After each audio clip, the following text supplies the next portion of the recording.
यह कहानी है मालती देवी की। मालती देवी एक बहुत ही समझदार, सुलझी हुई महिला थी जो कि अपने दो पुत्रों और बहू के साथ एक घर में रहती थी। उनके पति को गुजरे 6-7 वर्ष हो चुके थे और अब उनकी उम्र भी ढलान की ओर जा रही थी। वह बहुत ही समझदार महिला थी और अपनी समझदारी से आज तक अपने घर में सब कुछ ठीक ठाक से चला रही थी। पर अब उन्हें यह आभास हो चुका था कि अब समय आ चुका है और वह कभी भी इस दुनिया से जा सकती हैं और उन्हें समय रहते बंटवारा कर देना चाहिए ताकि उनके जाने के बाद उनके बेटों में किसी प्रकार का कोई लड़ाई झगड़ा ना हो। पर उनके मन में कहीं न कहीं यह बात भी थी कि यदि उन्होंने अभी से ही अपना हाथ खाली कर दिया और सब कुछ बेटे बहू को दे दिया तो हो सकता है बेटे बहू उनकी देखरेख ना करें और उनका बुढ़ापा कष्टप्रद हो जाए, जो कि सोचना एक सामान्य सी बात थी। हर कोई ऐसा सोचता है। खैर, जब वह यह सब सोच रही थी कि उनकी बड़ी बहू चाय लेकर आई। उन्होंने चाय का कप ले लिया और बहू से बोला, चल मेरे कमरे में बैठकर चाय पीते हैं। छोटी बहू उस वक्त नहाने गई हुई थी। बड़ी बहू और सासू माँ के कमरे में आ गए। सासू माँ ने अपनी अलमारी खोली और बड़ी बहू को एक झुमके दिए और बोला कि यह झुमका तू रख ले। छोटी बहू को मत बताना क्योंकि मैं यह तुझे ही देना चाहती हूँ, तू मेरी बहुत सेवा करती है। बड़ी बहू झुमके पाकर बहुत खुश हो गई और सोचा कि सासू माँ उससे ज़्यादा प्यार करती हैं और उसने चुपचाप झुमके रख लिए। दोपहर के वक्त जब बड़ी बहू अपने बच्चों को लेने स्कूल गई थी तो सासू माँ ने छोटी बहू को अपने रूम में बुलाया और उसे भी एक झुमके दिए और बोला, यह झुमके तू रख ले, अभी बड़ी बहू घर में नहीं है और यह मैं तुझे देना चाहती हूँ। वह जानेगी तो कलह मचाएगी, इसलिए चुपचाप तू इसे रख ले। छोटी बहू भी बहुत खुश हुई कि सासू माँ मुझे ज़्यादा प्यार करती हैं। अब दोनों बहुओं ने सासू माँ को कुछ ज़्यादा ही सेवा करनी शुरू कर दी थी। कुछ दिन ऐसे ही बीत गए। उसके बाद सासू माँ ने मौका पाकर एक दिन फिर छोटी बहू को बुलाया और एक हार देकर बोली, यह हार चुपचाप तू रख ले क्योंकि यह मैं तुझे ही देना चाहती हूँ और बड़ी बहू को मत बताना। छोटी बहू तो मानो हवा में उड़ने लगी और सोची, वाह, सासू माँ तो मुझे कितना प्यार करती हैं। उसके बाद मौका पाकर सासू माँ ने बड़ी बहू को भी एक हार दिया और उसे किसी को बताने के लिए मना कर दिया। बड़ी बहू भी बहुत खुश हो गई। दोनों बहू बहुत खुश थीं और तन मन से सासू माँ की सेवा कर रही थी ताकि सासू माँ उन्हें और भी जेवर दें। दोनों ने अपने अपने पतियों को यह बात बताई। वह भी खुश थे कि चलो, हमारी पत्नी को माँ ज़्यादा प्यार करती हैं तो हमें भी ज़्यादा प्यार करेंगी। एक दिन माँ ने छोटे बेटे को कमरे में बुलाया और उसे एक 10 लाख की एफडी देकर बोला कि इसे तू रख ले और इसका नॉमिनी भी तू ही है और यह मैं तुझे ही देना चाहती थी, पर बड़े को कुछ भी मत बताना और मेरे साथ बैंक चलना, मैं इसे तेरे अकाउंट में डलवा दूंगी। छोटा बेटा बहुत खुश हुआ कि माँ तो मेरे ऊपर बहुत मेहरबान है। उसके कुछ समय बाद माँ ने मौका देखकर बड़े बेटे को भी 10 लाख की एफडी दे दी और किसी को बताने से मना कर दिया। अब तो दोनों बेटे बहू जी जान से मालती देवी की सेवा करने लगे और मालती देवी भी बहुत खुश थी और वह समय समय पर दोनों बेटे और बहू को यह हिदायत देती रहती थी कि एक दूसरे के साथ प्रेम से रहना।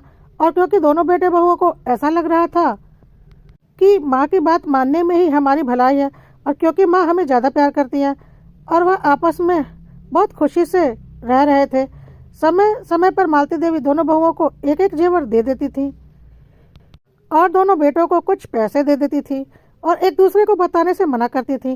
धीरे धीरे 2-3 वर्ष बीत गए और माँ ने काफ़ी जेवर दोनों बहुओं को और काफ़ी पैसे दोनों बेटों को दे दिया। एक दिन मालती देवी की तबीयत बहुत ख़राब हो रही थी। मालती देवी ने बोला कि मुझे लगता है अब मैं नहीं बचूंगी। तो दोनों बेटे बहुओं ने बोला, हम अभी डॉक्टर को बुलाते हैं। और डॉक्टर के आने पर डॉक्टर ने बोल दिया कि यह इनकी अंतिम अवस्था है, आप इनकी जितनी सेवा कर सके कर लीजिए। अब मालती देवी को समझ में आ चुका था कि अभी असली समय है। यदि अभी मैं ढीली पड़ी तो मेरा अंत समय बहुत ही कष्टकारक हो जाएगा। मालती देवी ने अपना दिमाग दौड़ाया और बेटे बहू को यह एहसास दिला दिया कि अभी भी उनके पास काफ़ी सारे जेवर और पैसे पड़े हुए हैं।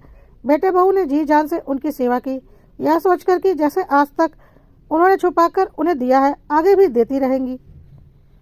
जब मालती देवी का अंत समय बिल्कुल निकट आ गया तो उन्होंने अपनी तिजोरी की एक चाबी निकालकर बेटे और बहुओं के सामने रख दी और बोला, मेरे पास जो कुछ भी है वह इस तिजोरी में पड़ा हुआ है।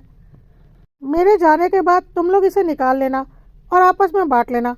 दोनों बेटे बहुओं यह सोच रहे थे कि चलो, माँ ने तो पहले ही हमें काफ़ी जेवर और पैसे दे दिए हैं, अब बचे हुए जो भी जेवर और पैसे हैं उनमें से भी आधे हमें ही मिल जाएंगे।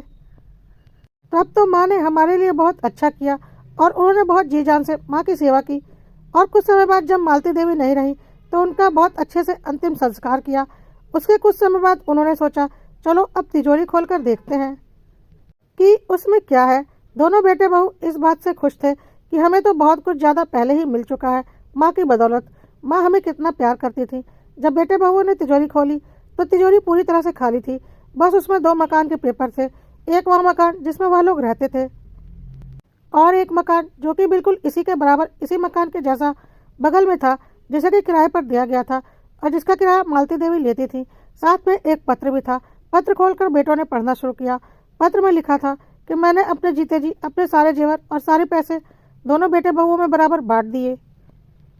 कोई फर्क नहीं किया, बस एक दूसरे को बताने नहीं दिया, ताकि इस लालच में कि माँ मुझे ज़्यादा प्यार करती है, कोई मेरा बुढ़ापा खराब ना करे और मेरी सेवा करे। मेरी यह युक्ति कार्य भी कर रही थी। अंत समय तक बेटे बहुओं ने मेरी सेवा की। अब मेरे पास तुम लोगों को देने के लिए कुछ भी नहीं है, लेकिन यदि मैं यह झूठ नहीं बोलती और बता देती कि अब मेरा हाथ खाली हो चुका है तो शायद तुम लोग मेरी कद्र करना छोड़ देते। कम से कम पैसों के लालच में तुम लोगों ने मेरी कद्र की है। और इस तिजोरी में दोनों घरों के पेपर हैं। यह घर मैंने बड़े बेटे के नाम और दूसरा घर छोटे बेटे के नाम कर दिया है। मुझे पता है कि साथ साथ में प्यार मोहब्बत से रहना संभव नहीं हो सकता, क्योंकि दोनों के अपने अपने परिवार हैं और वह बढ़ेंगे ही। इसलिए किराएदार से घर खाली करवा लेना और दोनों अपने अपने घरों में अपना अपना परिवार लेकर रहना और हमेशा प्यार मोहब्बत से रहना। कभी भी यह बात मन में नहीं लाना कि मैंने किसी को कम या किसी को ज़्यादा दिया है। मैंने दोनों बेटों को एक एक चीज़ बराबर दी है। तो यह भी कभी मत सोचना कि मैं किसी एक बेटे बहू को ज़्यादा प्यार करती थी। मैंने समय रहते सारा बंटवारा भी कर दिया ताकि कोई बेईमानी की गुंजाइश ही ना रहे, और साथ ही साथ इस तरह से किया कि मेरे हाथ भी खाली ना हो और कोई लड़ाई झगड़ा भी ना हो। पत्र पढ़कर बेटे बहू को अपनी माँ की बुद्धिमत्ता पर गर्व होने लगा और साथ ही साथ वह यह भी सोचने लगे कि हमारी माँ हम दोनों को कितना प्यार करती थी कि सारा बंटवारा भी खुशी खुशी कर दिया और हमारे बीच किसी प्रकार का कोई कलह भी नहीं हुआ। मालती देवी ने अपनी समझदारी से अपना बुढ़ापा संभाल कर रखा और बच्चों के बीच कोई लड़ाई भी नहीं होने दी। सारा बंटवारा भी सही ढंग से समय रहते कर दिया। दोस्तों, यह तो एक कहानी है, पर यदि माँ बाप बुद्धिमानी पूर्वक अपने बच्चों को समय पर उनका हक व हिस्सा दे दें और बराबर से दे दें, कोई ऊंच नीच या भेदभाव ना करें, तो कभी भी कोई भाई भाई आपस में दुश्मन नहीं बनेगा। कड़वा सत्य, कॉपीराइट्स।